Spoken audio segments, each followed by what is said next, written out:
Hello, everyone, and welcome back to the Digital Nomad World weekly series. I'm Becky, and I'll be your host. And today we're going to be talking about exploring digital nomad visa options with my guest, Kaisu Koskela. Kaisu, welcome to the show.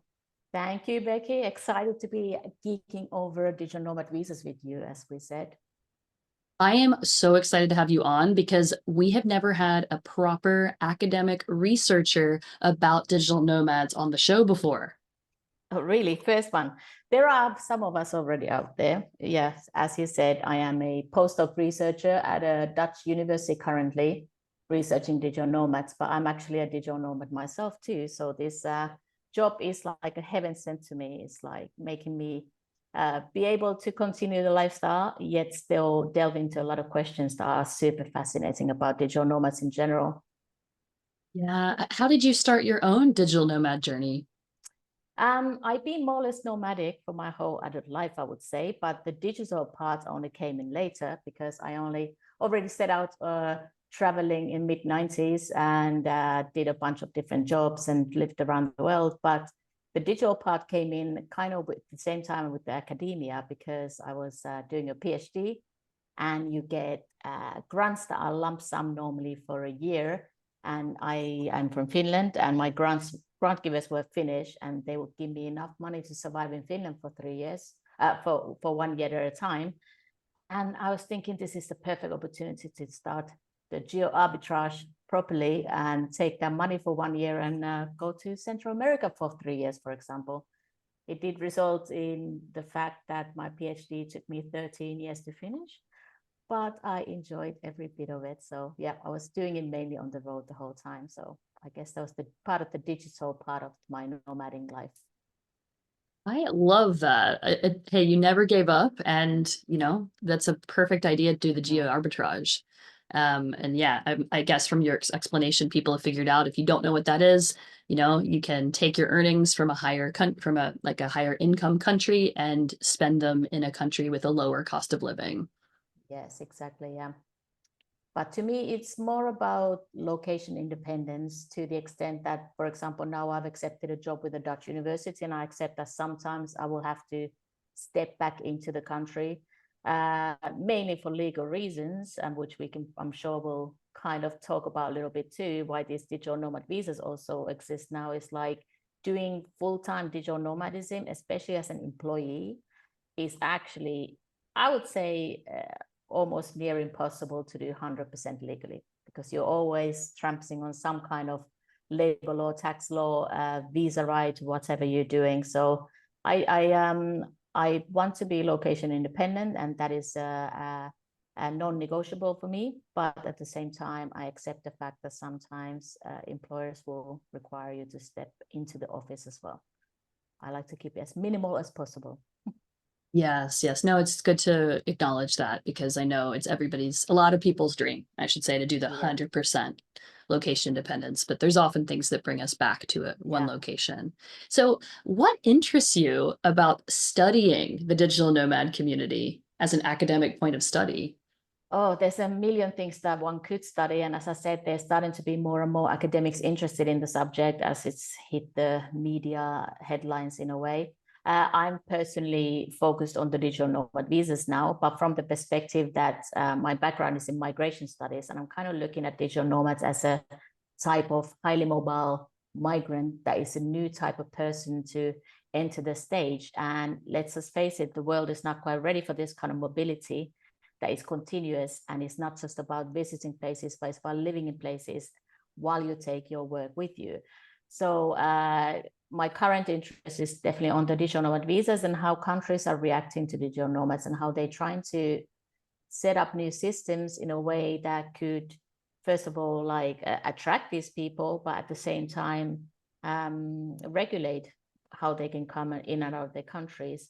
But this is a global thing because we are moving globally, yet none of these regulations are global. They only apply to each country. So it's kind of fascinating to see from both sides how nomads react to the countries bringing out these visas and vice versa. Yeah, it is really fascinating and it just seems to keep ramping up. So let's Yeah. jump into talking about digital nomad Yeah. visas. There seem to be just new ones popping up every month now, especially in 2024. What are some of your favorite ones or ones that have really intrigued you when you started studying them? Um, as a digital nomad, I would say none of them fit the bill. I haven't applied for one single one. They don't interest me on a personal level. But as a researcher, I've just actually written an article from the perspective of the rationales of the countries issuing them in any ways. And we can see that they're on a scale from kind of like looking at digital nomads very differently. Some of them see us as completely like different type of tourists who could come into the country and maybe revitalize rural areas and come off season. And the other ones that are newer ones that are coming out now, for example, Spain and Portugal, they're very much more looking at digital nomads as migrants or possible future citizens and taxpayers and stuff. So we have a huge scale. So if I would say like favorite, the ones that I think that actually work, not for me or not for nomads who are continuously on the road, but they work for some people at least, are at the lower end of the spectrum, the easy ones that are kind of the tourism ones. Let's say the Caribbean countries have a lot of visas that are basically the same as a tourist permission, but it does legitimize the fact that you can work in that country. They acknowledge the fact that you also bring your job with you. Welcome. And then the complete other end of the spectrum, Spain, Portugal are forerunners in this, but the ones that actually have a potential future for you in that country, and they offer the option of being on that citizenship track and getting permanent residency and stuff. And of course, these are a lot tougher to get and a lot more paperwork and stuff. But at the same time, they serve a point at least, to bring you into the country and giving you some rights as well. So I think the both ends of the spectrum are something that is useful for people out there. Whereas the middle ground is where a lot of them are, where there's a lot of bureaucracy, a lot of red tape, yet you don't really get much for it. You don't get the rights of a citizen. You don't even necessarily get a card like a residency card to be able to do anything like get banking or a phone contract or anything like that. Yet you're forced to do a lot of paperwork to get them. It's so interesting that right away you said, I've not applied for any of them. I don't think they, really fit the bill for me. But so I know a lot of our audience watching and listening are digital nomads looking to move around to different countries. So, I mean, why should people even consider a digital nomad visa versus just being a tourist and staying for 1 to 3 months in each of these countries? Yeah, I think that's what the countries are finding out now. There's a little bit of a hard sell. If you are traveling quite fast and there is an easy visa to get, it will be for the legitimacy of it will be. I think a lot of people don't even realize that in a vast majority of the countries of the world, when they enter on tourist visa, they're also signing a very tiny little clause saying that they will not be working even remotely in that country. It's not allowed on tourist visas. These are very specific rules in most of them. So to get that legitimacy and not having to hide and whatnot, like I'm currently in Vietnam, where we've just been talking about this, that what do people say when they leave their hotel or their guest house and they ask you, oh, where are you going today? Are you going to say you go to the beach for 30 days in a row because people want to keep a low profile about what they're doing rather than say, oh, I'm working from this office over there because I'm allowed to do so. Personally, I'm not because I'm on a tourist visa here. So these kind of considerations you could bypass if you did get a visa. And just from an academic perspective, it would be super interesting if people did use the visas because they would actually get some data out of it too, because we have no idea how many digital nomads there are in the world, even though people claim to know, they don't know. This would be one of the few ways that we could actually get data out of countries about how many people are coming. But I guess the other, as I talked about the two ends of the spectrum, the other reason to use them would be if you are interested in actually moving to a country and you're willing to put up with the paperwork and the red tape for that reason. And especially if it's a country that offers the visa as part of a continued plan for you to stay in the country and slowly become fully integrated and get that permanent residency that I know, especially for you Americans in Europe, is very alluring, because then you can even, some countries even allow citizenship, meaning that you could even get a full passport of that country, which would give you in the future a lot more travel rights. So it could be a payoff for even a nomad if you're willing to stay put a little bit more for, let's say, 5 years, to then have an eternity of more travel rights and rights, especially to the fortress Europe that is so hard to obtain for a lot of people. Yeah, so it sounds like Spain and Portugal are definitely offering more options and more incentives for Yeah. choosing them. Do you know if both the Spanish and Portuguese digital nomad visa do lead to citizenship? And if so, how many years would that take? Yes, they both are on the track. So every day that you spend on a digital nomad visa in either one of those countries really count towards your 5-year goal. Actually, in Spain, in Portugal, it's the fastest way to actual citizenship, but you don't really need citizenship to get travel rights. You need permanent residency. And this is actually maybe something interesting to touch upon too, that a lot of people seem to think that digital nomad visas in European context, that they are Schengen visas at the same time, and they're not. If you get a digital nomad visa from Croatia, you don't have rights to travel in Schengen any more than you would as a tourist. You're still stuck with your 90 days out of 180 days rule, and that still applies to you as long as you have a temporary residence card. Until you get a permanent residence card, that's when it changes. That's when you can actually take this card and you become more European in a way that you could actually move to another country too, and you are free to travel as much as you want within the Schengen zone as well. But that takes 5 years, and it's the same in all countries, which is the reason also why a lot of countries limit the digital nomad visas to a shorter time, because they don't want you to obtain permanent residency through them. So currently, I can't actually think of anyone else now in Europe apart from Portugal and Spain that do offer the straight away the track to the 5 years without doing any weird, jumping through weird loops or hoops. And citizenship in the case of Portugal is the fastest. That's 5 years. Whereas in Spain, most you can apply for citizenship, I believe, if you're from a Latin American country, but otherwise you'd have to wait for a little bit longer than that. Okay. Yeah. Thank you for making that clear. So in terms of like on the digital nomad visa, in terms of healthcare from that country that you're now connected with, do most of these digital nomad visas offer you access to the local healthcare system? Most don't. Most of the shorter ones don't, because most of the shorter ones also are not taxing you. So if you're not paying taxes, you can't really get anything that the taxpayers in the country do get, which is fair enough. But I would say as a fast rule, if the digital nomad visa includes taxation, it will probably also include the healthcare. And there's quite a few that allow you that, but there's also like exceptions to that. Let's say Croatian one where you can opt in. They don't tax you in Croatia on the visa, and it's only 1 year, but you can opt in to pay for the national healthcare system and then become part of it too. So it's on a case-by-case basis. Did want to clarify Croatia. So you said if you're, on a temporary visa in Croatia, you cannot get benefits from the Schengen rules of going anywhere you want. But what about the 90-day in, 90-day out rule? If you have this digital nomad visa from, is it any European country, you can just travel for longer than those 90 days in Schengen, but you can't work in those other countries like a European citizen would. No, you should consider it as like you are, let's say Croatia as a case, though you are living in Croatia as, let's say, American. So you have your 90 from 180 days.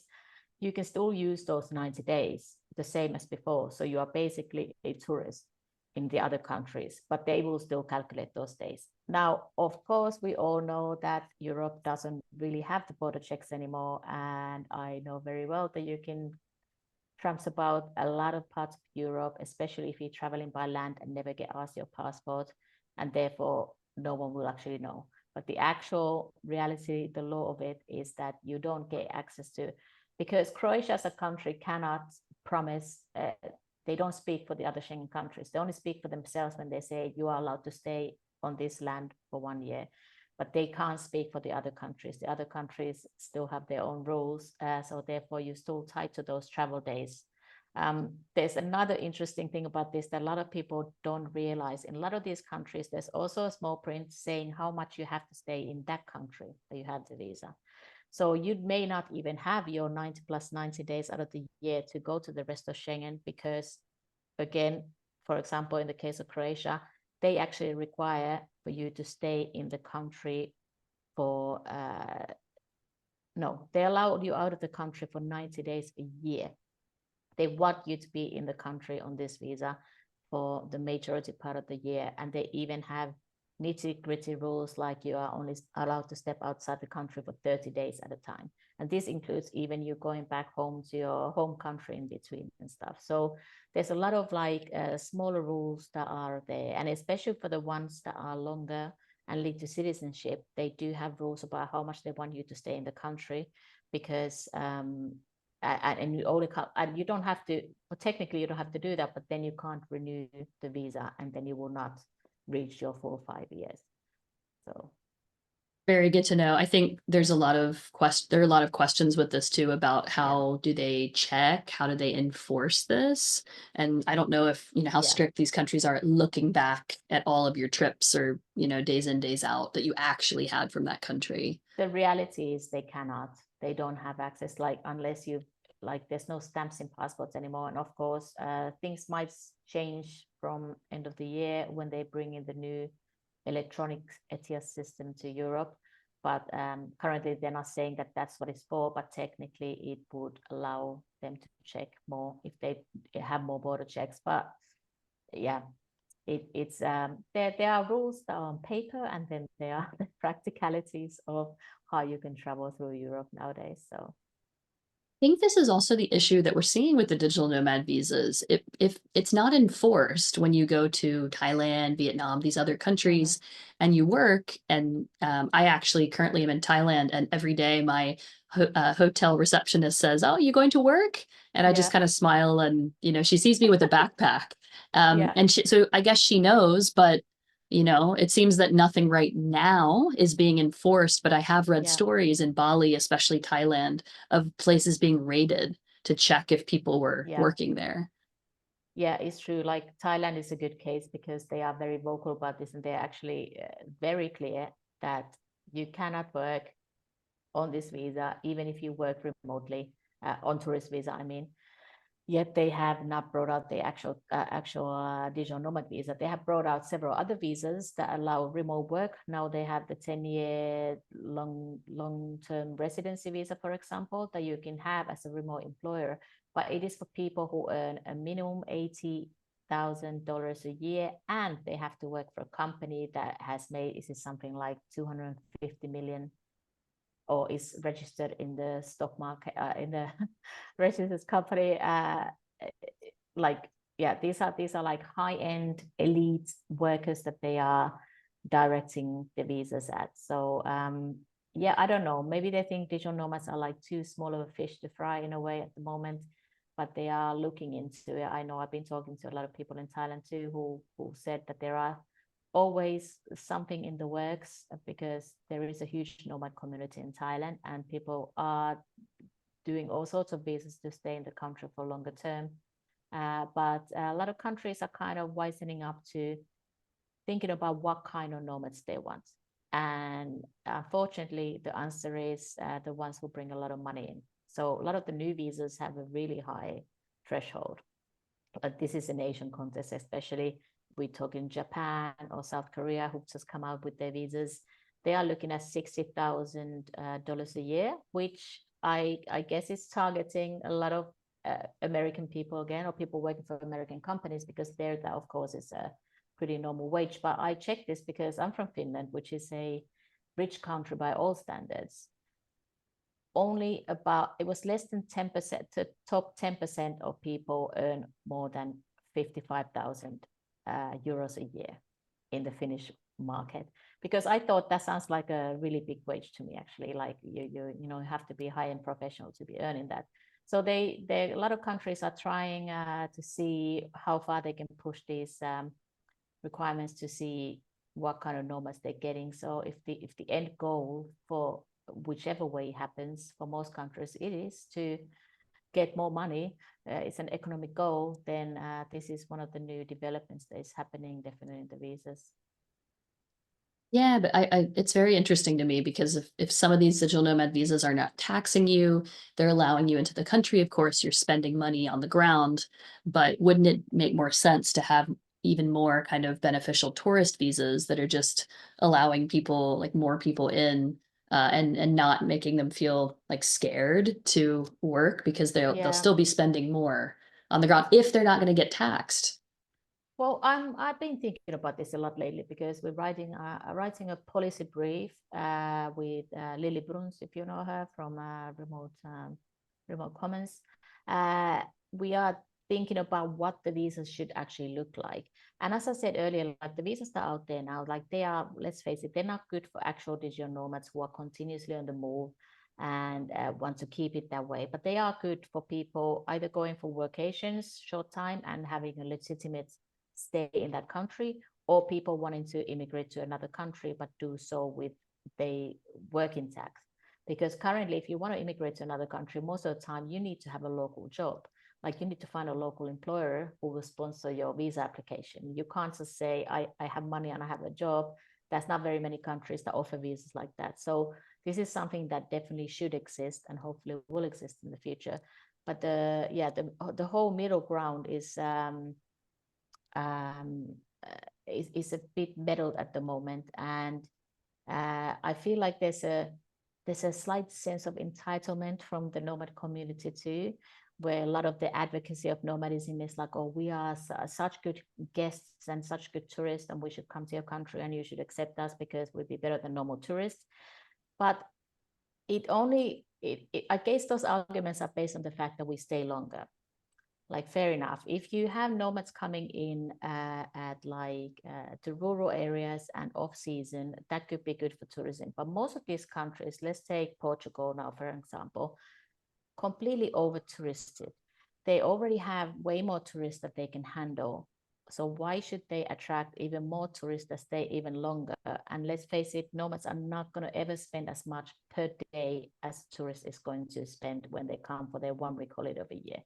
So the idea that we make so much money for these countries, and I keep seeing these numbers being thrown about, and these are based on nothing. We don't actually have this data because we don't even know how many nomads there are in whichever country. So we definitely don't have data on how many millions these nomads are generating. But they go to countries and they live a little bit more like locals. They probably live like richer locals. So they bring more money than a local would, but then they don't pay taxes. And they bring less money than a tourist would, and they're already overrun by tourism. So I feel like this argument is like, we've had this time, and it's time to move on from there, because there can't be this entitlement of like, we should be able to go anywhere and not pay taxes and stay as long as we want. It doesn't work. Yeah, at the same time, if you offer like a 30-day tourist visa, I know a lot of people cannot get that much time off. So Yeah. it almost seems like, and especially there could be instances where you're on a holiday, but something from your work back home is urgent and you have to do it. And I know Yeah. that's now a gray area. How do they know you did it? You know, should you be taxed on that? Yeah. I would certainly love to see that happen, that countries would take the clause out of their tourist visas that you cannot work remotely. It's fair enough that you cannot work locally or take jobs from locals, but none of the nomads are doing that anyway. So yeah, I would like to see that just to be simplified. And that is actually one of the recommendations we've been working at with Lily now for our policy paper. Definitely visas like that should exist too, because there's a lot more people also just taking workations who are not full-time nomads, who work in their normal jobs. And especially now you see in Asia a lot, I'm sure in Lanta at the same time as here in Vietnam, it's a lot of people from northern countries wanting to escape January and February and March when it's terrible there and come and do a workation. Then they go back to their normal lives. And there should be visas for that too. There's a lot of different type of remote work mobilities in the world now. And in an ideal world, I would like to see all of them addressed from a policy perspective as well. Where do you see the policy going with these digital nomad visas in the future? Yeah. I've seen a development of, like, let's say the first ones came out of a mad panic in COVID when there was no tourists and countries needed money, and they came up with this. And those were kind of like very quickly made ad hoc solutions. And now we're seeing a lot more better thought out visas, like the Spanish and Portuguese longer term ones, where they also see the human capital benefit of having nomads. It's not just a cash cow coming in, but these are potential, in a way, skilled migrants. Even though they have their own jobs, they are skilled labor migrants, skilled remote labor migrants, let's call them. And this is a big problem in all of the European countries and other OECD countries as well, is that they're all lacking a skilled labor force, and they're doing a lot of different new visas to attract them. So this could be one of them too, if you allow these people to stay longer and also integrate into the local economy, like little by little. Like I think the longer visas, even the digital nomad visas or remote work visas, they should allow for integration into the local labor markets, and having local clients, for example, or starting to work with local startups or companies to fully tap into the human capital benefit of nomads, which is innovation, internationalization, new ideas, bringing capital from foreign lands. There's a lot of long-term benefits. But as I said, with the idea of this entitlement that nomads sometimes have, like, oh, I've already sorted out my tax solutions and this, I don't want to meddle with that. If you do stay somewhere for years, of course, you should be paying local taxes, and no, VAT is not a big enough tax to account for, because that's also an argument you hear a lot. The people say, oh, I pay a tax, I pay VAT. Well, VAT is the same for anyone, people who are unemployed to people who are earning $1 million. So that's not exactly the fair way to go about taxation in any country. But I think, I'm hoping to see more of these come out. And it takes a long time to make legislations like that. So I think more of them are coming out. And perhaps some of the older ones will start to adapt to be a little bit more looking further than just the pandemic, as the first ones did. Who do you see, which country do you feel might be the forerunner in like changing policies or getting policies changed? Some countries are more agile than others. I hear that Estonia, for example, is about to make some amendments to their visa, and I applaud those decisions, that they were first ones out there to do a visa, and then they're fast moving, and they're looking at the situation. Are people applying? Is this a good visa? Are we getting the right people that we want and stuff? And then they're slowly changing it. Like, I think that's the way to go, because this is uncharted territory also for policymakers and lawmakers and legislations, and there's a lot of things that they won't think about. I would like to see in this also like a lot more discussion between nomad community and the legislations in drafting these visas, which I feel like has happened in a lot of countries, that they've approached certain nomads and asked for their opinion, yet they don't actually take it.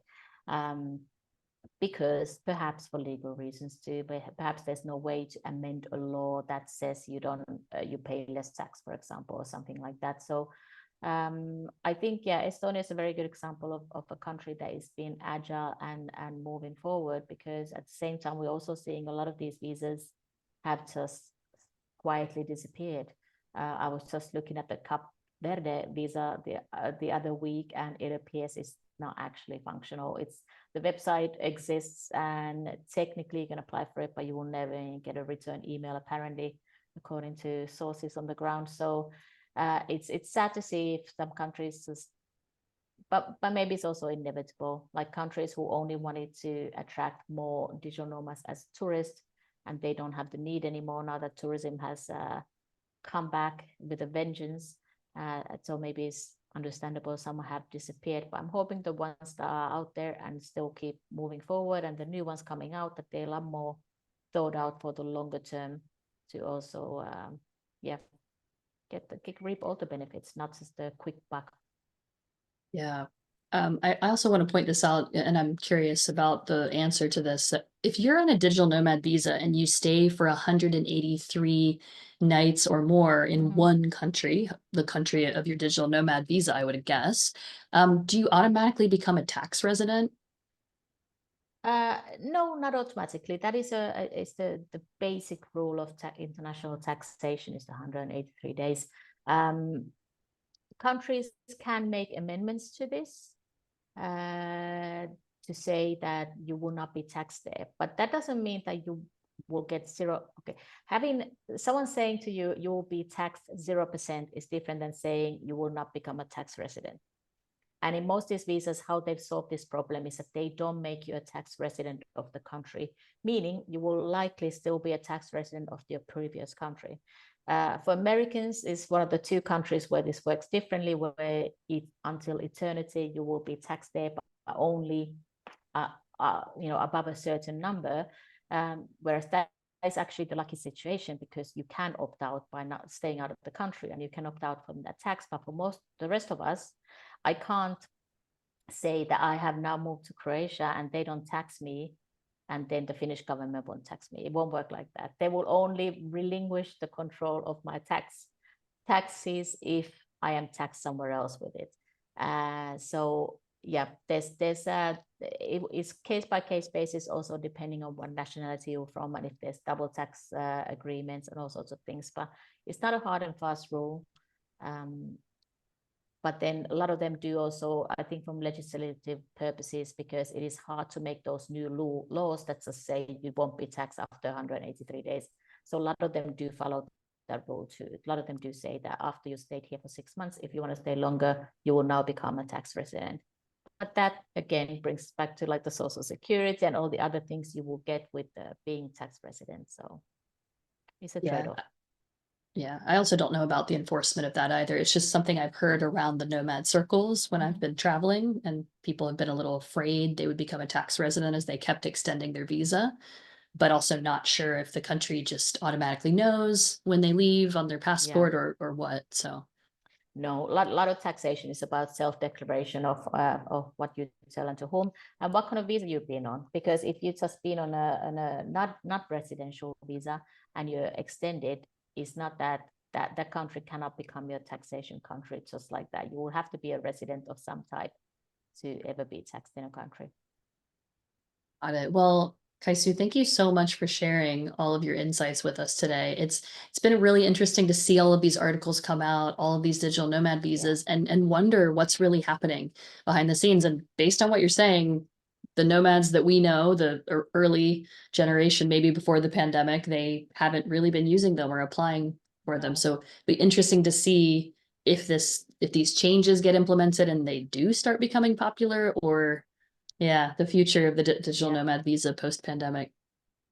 Yes, I hope so too. I hope that there are developments still to come. And I think from both sides, the understanding that there is actually a wider movement of international remote work, and we shouldn't be too stuck on what is called digital nomadism and what is called something else if we want to get get ahead with some kind of policies. Just because it's called digital nomad visas and it's not really for digital nomads, it's like, it doesn't mean that it's not a good visa for someone else with a remote job. So I would like to move ahead with that kind of attitude. Oh yeah. Yes, let's do that. Is there anything else that you would like to share with us before we go? I think that was a lot of things already. I can't think of anything else really anymore.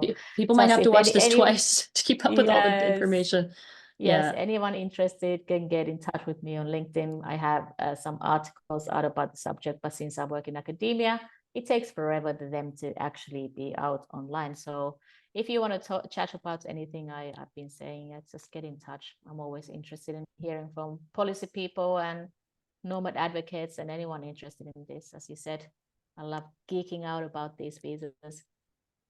Yeah, and we'll put a link to your LinkedIn in our description. Thanks, Becky.